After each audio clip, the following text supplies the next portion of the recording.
Quand on travaille au Canada, on n'a pas beaucoup de jours de congé. I'm ready for the show. Et quand on en prend, il faut les rentabiliser. Du coup, on s'est accordé un petit voyage aux États-Unis. On a loué une voiture, on est allé faire le plein, on s'est trompé de station, on s'est trompé de pompe. J'ai trompé, je peux mettre du diesel. On a mis la bonne essence et on est parti.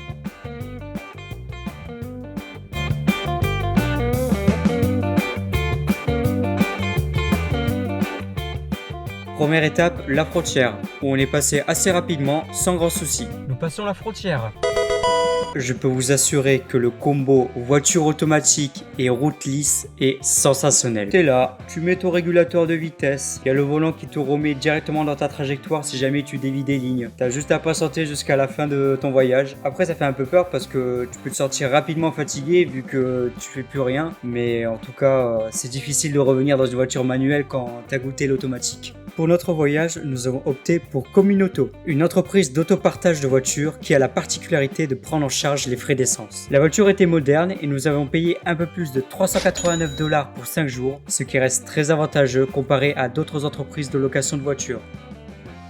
Durant notre arrêt pour manger, on a pu tester pour la toute première fois un diner aux États-Unis. Et franchement, on a plutôt bien mangé. On a pris un wrap au poulet, un burger au poulet avec du fromage bleu, de la salade et des frites. Le poulet était bien tendre et c'était pas trop gras. Ce qui était vraiment sympa dans ce diner, c'est qu'on a vraiment senti l'esprit accueillant. D'une part avec les photos accrochées au mur qui montraient beaucoup les familles, mais aussi l'aspect chaleureux du personnel qui était vraiment souriant, qui n'hésitait pas à nous demander si tout allait bien, etc.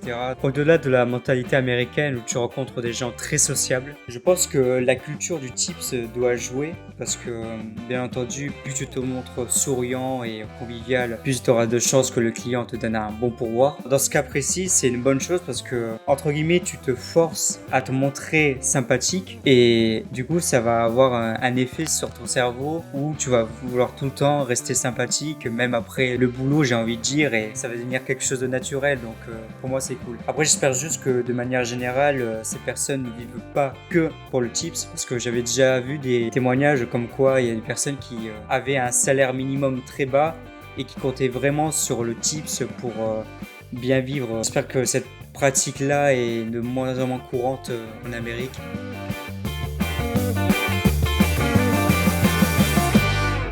Avant notre venue au Airbnb, on a fait un premier arrêt à Portland.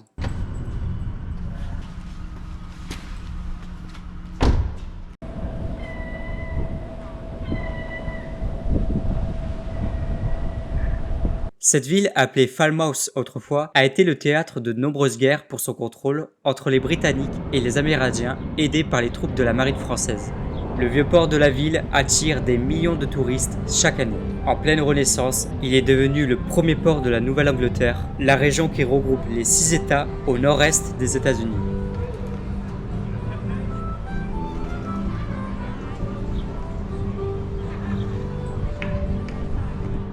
Vite, on va rater le train.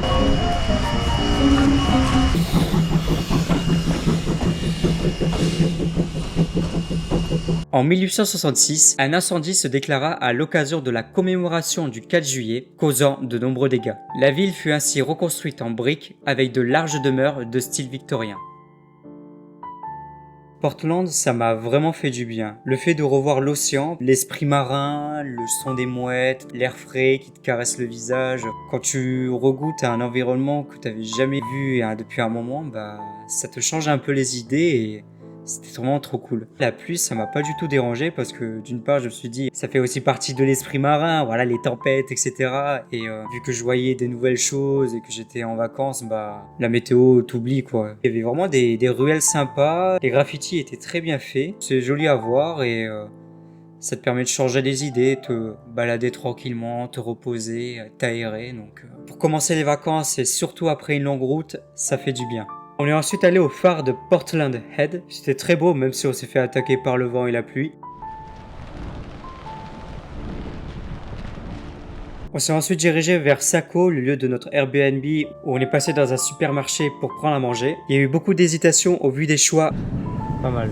notamment la pizza cookie. Mais on a pu se décider. On a enfin posé nos affaires dans le Airbnb. La chambre était très bien. On a même une salle de bain privée, donc super cool. Les hôtes étaient très accueillants. Ils nous ont donné des conseils sur quoi visiter aux alentours. Et aussi des jeux de société si on s'ennuyait. Mais avec Dixie, c'était impossible. Bon, bah je vais dormir par terre ce soir.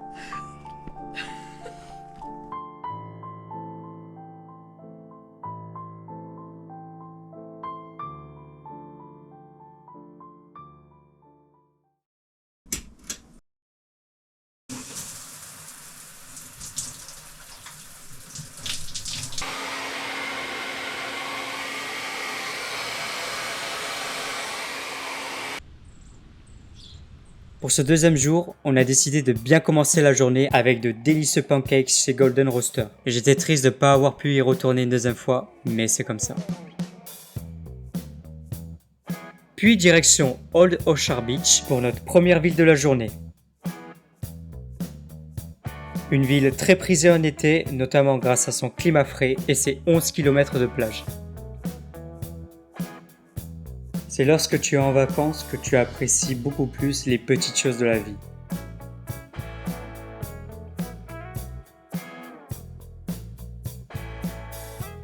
Un de mes meilleurs souvenirs pendant ce voyage, c'est le fait d'avoir mis mes pieds dans l'océan. Ça peut paraître tout bête, mais c'était quelque chose que j'avais pas fait depuis un long moment. Et cette sensation m'a vraiment fait du bien. Après, j'avoue, j'aurais pas voulu me baigner vu comment elle était froide. La preuve avec la réaction de ma copine.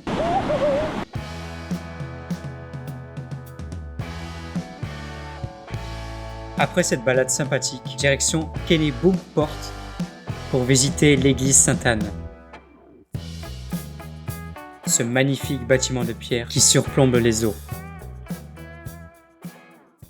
J'ai trouvé ça impressionnant cet hôtel qui donnait vue sur l'océan, avec ce vent marin qui faisait ressortir cette sensation de plénitude. C'est aussi dans cette église qu'on a fait une superbe rencontre qui prouve encore la fabuleuse hospitalité américaine. En fait, moi j'étais dans l'église et ma copine m'attendait dehors. Et quand je suis sorti, je vois qu'elle parle avec une autre personne. Elle a entendu qu'on parlait français, donc elle est venue nous voir. Il s'appelle David. Il nous a expliqué que c'est dans cette église qu'il s'est marié avec sa femme depuis un long moment. Et du coup, il nous a fait une petite visite de l'église en parlant des vitraux, de l'architecture, etc. Il nous a expliqué qu'il y a eu une inondation il y a quelques mois, du coup, elle a dû être rénovée. Il nous a fait part aussi d'une petite anecdote. En 1936, lors des Jeux Olympiques d'Allemagne, son père, qui était dans l'équipe de hockey américaine, a marqué le but victorieux contre l'Allemagne. Il a aussi parlé de sa voiture qu'il a acheté 10 $, une très bonne affaire, mais en tout cas il était hyper sympathique et c'était une super rencontre. Après ça, nous sommes allés à Ogunquit, un très beau lieu de résidence prisé aussi en été. Elle était aussi un lieu privilégié des artistes au début du XXe siècle dans le petit port de Perkins Cove.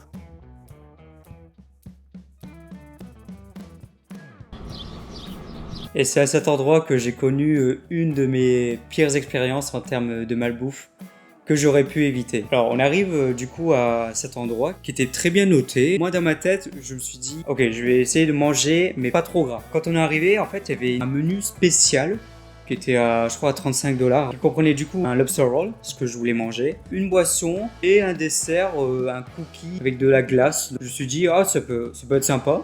Donc du coup, on en prend deux. J'avais fait du coup double erreur pendant la commande. La dame me demande Do you want some butter? Et moi, j'avais mal compris, je pensais qu'elle disait Do you want some water? Et là, je dis oui. La deuxième erreur, c'est que est-ce que vous voulez du Canada Dry Ale en boisson? Et moi, je pensais que c'était une canette gratuite, donc j'ai dit oui, très bien. Mais en fait, non, c'était la boisson qui était inclue dans le menu. Donc non seulement j'ai pas eu mon eau, mais en plus j'ai eu cette boisson qui, alors en soi, ok, c'est du gingembre, c'est bon, mais 32 grammes de sucre. 32 grammes de sucre, arrête de se calmer un moment, ça va. Je veux bien que tu sucres un peu la boisson, mais 32 grammes, vas-y. Elle apporte le lobster roll. Le poisson était super bon, mais le problème, c'est qu'il y avait une couche de beurre déjà sur le poisson et en plus sur le pain qui était du coup beurré. Dans l'ensemble, c'était bon, mais ça m'a un petit peu gâché le sandwich. En accompagnement, il y avait des chips et moi, je voulais pas de chips, donc du coup, j'ai laissé ça à ma copine. Comme je dis, je voulais manger un peu sainement ce midi. Et là arrive le moment fatidique du dessert. Je m'y attendais pas du tout. C'était un sandwich avec 2 cookies et une crème glacée. Mais genre le sandwich, il faisait, je pense, la taille de ma main. Ça avait l'air hyper lourd, hyper fat. Quand j'ai vu le mien, je me suis dit non, je peux pas le manger, c'est impossible. Je l'ai rendu à la personne parce que je voulais pas faire de gaspillage et me forcer à manger quelque chose que je voulais pas. Ça m'a fait un petit peu de la peine parce qu'on s'est pris la tête un peu avec ma copine par rapport au repas et j'avais peut-être un peu lu le menu, j'aurais pas fait ce genre de choix, mais je crois qu'on était arrivé, il était 14h, j'avais faim et le menu était super gros, donc je me suis dit vas-y, je vais prendre ce qu'ils nous conseillent dans la carte. Voilà, je me suis un peu influencé par ça. J'ai connu la réalité de la malbouffe américaine ce jour-là. Ça m'a un petit peu traumatisé, mais au moins c'est des erreurs que je ne referai pas les prochaines fois. Beautiful place by the sea. La devise de la ville porte bien son nom lorsqu'on se balade sur les côtes. On contemple le paysage qui nous plonge dans l'infini. On se perd dans nos pensées en s'imaginant ce qu'il y a au phare de Cape Nedic, inaccessible au grand public. Bref, on admire et on se repose.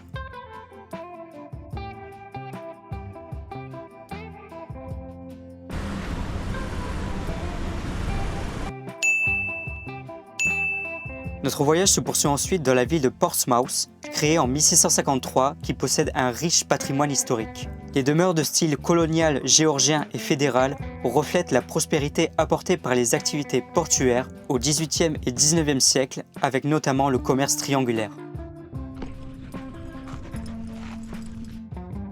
La ville fut nommée Portsmouth en l'honneur du fondateur de la colonie du New Hampshire, qui avait été capitaine du port de Portsmouth en Angleterre.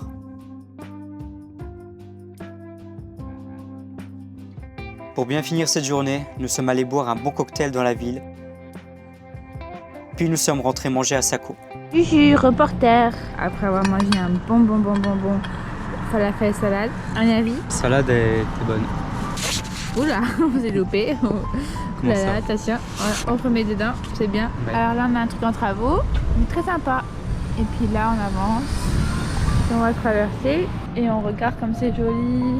Oh, on dit comme c'est joli. C'est joli, Et là, regardez les jolies fleurs. c'est joli. C'est bien. Et là, il y a une jolie fresque que François a failli louper. À deux doigts. Et voilà. C'était tout pour les commentaires. La suite du voyage sera dans la prochaine vidéo. N'hésite pas à t'abonner pour pas la louper. Merci beaucoup d'avoir regardé et je vous dis à la prochaine.